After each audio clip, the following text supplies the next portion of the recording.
Olá, boa noite. No momento que essa aula vai ao ar agora à noite, gostaria de lembrar vocês que a gente está fazendo um teste e que é importante que você dê a sua opinião. Se você prefere a aula inteira de mais ou menos 1 hora e 15, tal, ou se você prefere a aula em capítulos, para que a gente possa ter uma opção quando voltarmos às aulas presenciais, tá ok? Então eu queria pedir para você que você desse a sua opinião, beleza? Tá, vamos lá, vamos começar a aula de hoje. A gente vai falar sobre o relacionamentos, perdão, essas coisas, tá? A aula de hoje é sobre Esaú e Jacó. Uma briga de irmãos, relacionamento muito difícil, e a gente vai tratar disso. Tá ok? Vamos lá. Para início da aula, a gente queria que você tivesse na sua cabeça a palavra perdão. O que você entende dessa palavra? O que significa isso para você? Tá bom? Se para você perdão é esquecimento, passou, nem lembro que isso aconteceu, o perdão é aquilo não fazer mais, não doer mais em você. O que você entende por perdão? Tá ok? Pensa nas pessoas que te magoaram ao longo da vida, como é que você lida com essa coisa, com essa mágoa, com essas pessoas. Se aquilo ainda dói em você, o fato ou a presença da pessoa. Queria que você pensasse nisso. Ao longo da lição, deve sair em torno de 4 capítulos, eu queria que você pensasse nisso. Como é que você lida com isso? Tá ok? E a terceira pergunta que vai permear toda a lição é: você está aberto à reconciliação? Você está aberto a romper com aquela dor, com aquela mágoa e começar de novo, do zero? Ou se for você que causou, você está aberto a ir pedir perdão e procurar uma via de diálogo novamente? Isso vai permear toda a lição, tá ok? O nosso texto base passa por 2 capítulos de Gênesis. A primeira parte, Gênesis 32, trata da decisão de Jacó e aquela passagem que ele luta com o anjo e tal. E a segunda parte é da partida dele para ir pedir perdão e reconciliar-se com Esaú, seu irmão. Tá ok? Então vamos lá ao texto. E é importante que a gente preste bastante atenção nessas 2 partes do texto. Tá ok? Então vamos lá. Levantou-se naquela mesma noite e tomou as suas 2 mulheres, as suas 2 servas e os seus 11 filhos, e passou o val de Jaboque. Tomou-os e fê-los passar o ribeiro, e fez passar tudo o que tinha. Jacó, porém, ficou só, e lutou com ele um homem até que a alva subiu. E vendo este que não prevalecia contra ele, tomou a juntura da sua coxa e deslocou da juntura da coxa de Jacó, lutando com ele. E disse: deixa-me ir, porque já a alva subiu. Porém ele disse: não te deixarei ir, se não me abençoares.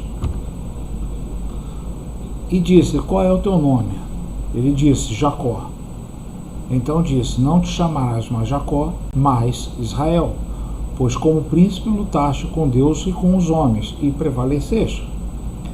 E Jacó lhe perguntou, e disse: dá-me, peço-te, a saber o teu nome. E ele disse: por que perguntas pelo meu nome? E abençoou ali. E chamou Jacó o nome daquele lugar Peniel, porque dizia: tenho visto a Deus face a face, e a minha alma foi salva. E saiu-lhe o sol quando passou a Peniel, e manquejava da sua coxa. Por isso os filhos de Israel não comem o nervo encolhido que está sobre a juntura da coxa, até o dia de hoje, porquanto tocaram a juntura da coxa de Jacó no nervo encolhido. E agora a segunda parte, Gênesis 33. E levantou Jacó os seus olhos e olhou, e eis que vinha Esaú e 400 homens com ele. Então repartiu os filhos entre Lia e Raquel e as duas servas. E pôs as servas e seus filhos na frente, e Lia e seus filhos atrás, porém Raquel e José os derradeiros. E ele mesmo passou adiante deles e inclinou-se à terra 7 vezes, até que chegou o seu irmão. Então Esaú correu-lhe ao encontro, abraçou-o e lançou-se-lhe ao seu pescoço, e beijou e choraram. Depois levantou seus olhos e viu as mulheres e os meninos, e disse: quem são esses contigo? E ele disse: os filhos que Deus graciosamente tem dado ao seu servo. Então chegaram as servas, entre elas os filhos, e inclinaram-se. E chegou também Lia com seus filhos, e inclinaram-se. E depois chegou José e Raquel, e inclinaram-se. E disse Esaú: de que te serve esse bando que tenho encontrado? E ele disse: para achar graça aos seus olhos, meu senhor.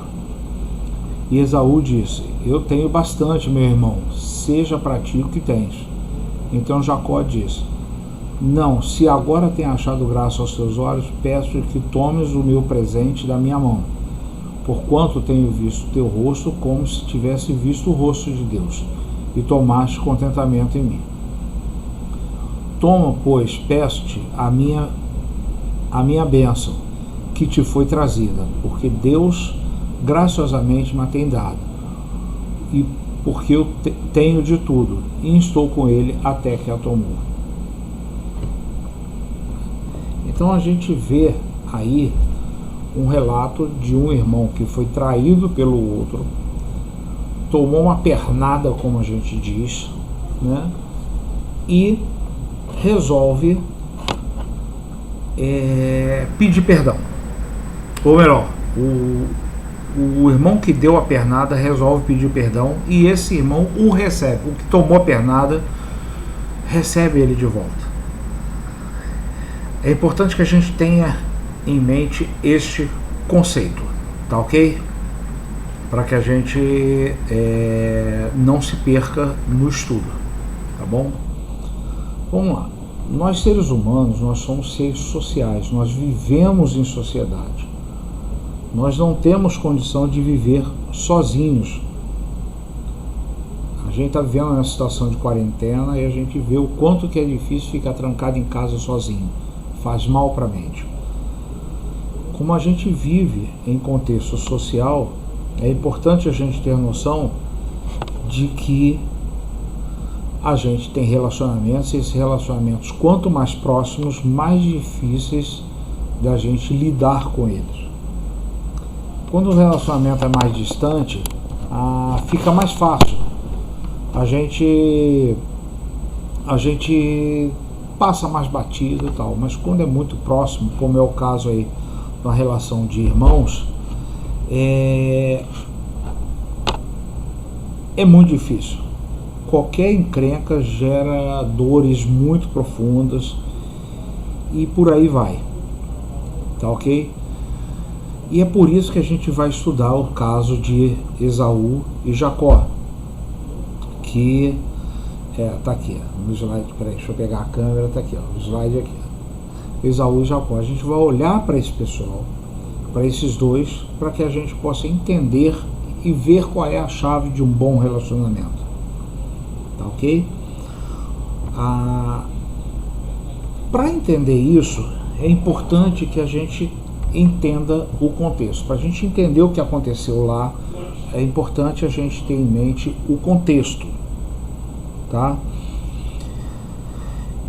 Aonde que essa história que a gente leu, Gênesis 33, aonde que ela se situa? Ela se situa após o contexto do roubo da bênção que Jacó provoca sobre Esaú, né? E para a gente entender essa história de roubo da bênção, a gente tem que entender qual era a mentalidade daquela época.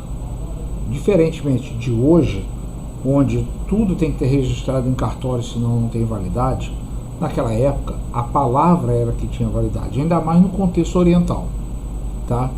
No nosso contexto ocidental, a gente não dá tanto valor à palavra, mas no contexto oriental a palavra tem muito valor, e naquela época muito mais. E uma vez impetrada a palavra não era mais retirada, não tinha como voltar atrás.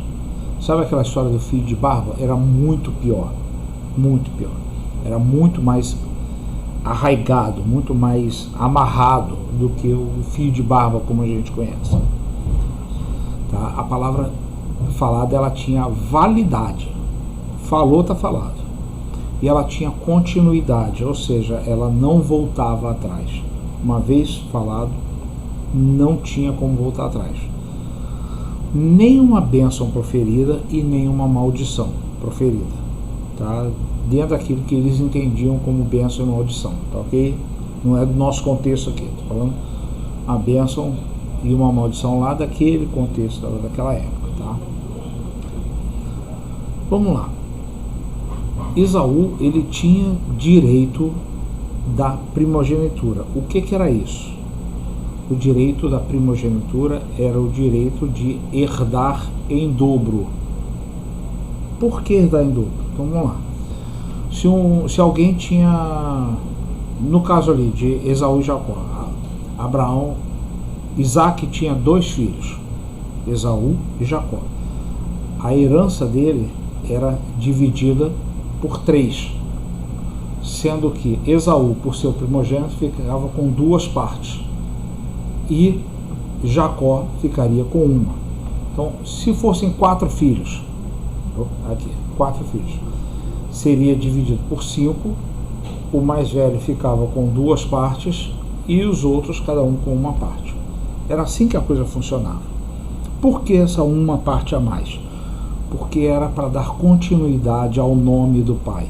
Todo mundo ia tocar sua vida, mas o primogênito, ele dava continuidade ao nome do pai, ok?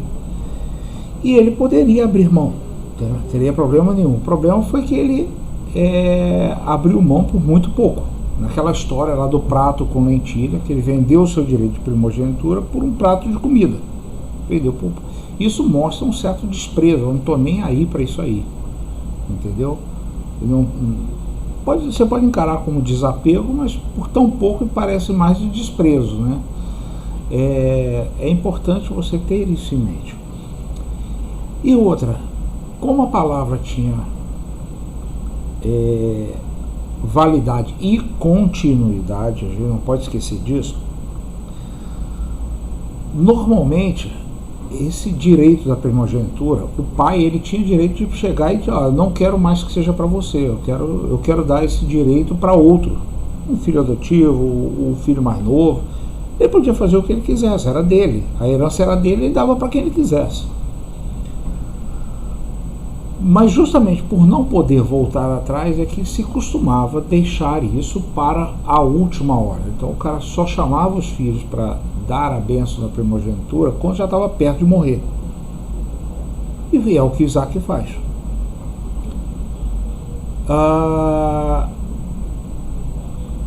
Ele chama Esaú para poder dar a bênção, e Jacó, o que faz? Sabendo que ele chamou Esaú, Jacó se passa por Esaú para receber a bênção. Ele engana o pai, e aí entra a questão da bênção roubada, tá? Ele poderia ter dito: olha, o meu irmão me vendeu o direito dele lá atrás. Aí entrar na discussão, como é que ele vende um troço que não é dele, né? Mas ele, em vez disso, o que ele faz? Ele é apoiado pela mãe, ele chega e diz: olha, ele se passa por Esaú e recebe a bênção. Como ele já tinha recebido a bênção, não podia mais voltar atrás. O que o pai faz? Passa para o Esaú uma bênção meio capenga, né? Uma bênção meio caô nessa história, parece mais uma maldição.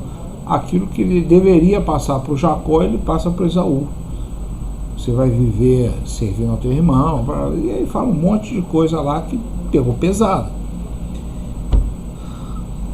Nessa história, é aquilo que a gente já viu aí. Embora ele tivesse recebido há anos, ele precisava da bênção. Precisava da bênção do pai. O pai dizendo, ó, tá aqui, a herança é tua. Nessa história, a encrenca foi tão braba, a raiva despertada em Esaú foi tão braba, que Jacó tem que fugir de casa. Ele se vê obrigado a fugir de casa. A gente vê que a raiva não é um sentimento ruim, propriamente dito, mas a raiva mal controlada, ela gera consequências grandes. Tá ok? E o grande problema é como é que a gente lida com a raiva. A raiva de Esaú foi tão forte que Jacó se vê numa situação que ele tem que sair de casa. E a partir daí a mãe nunca mais o vê. Olha as consequências da reação dele.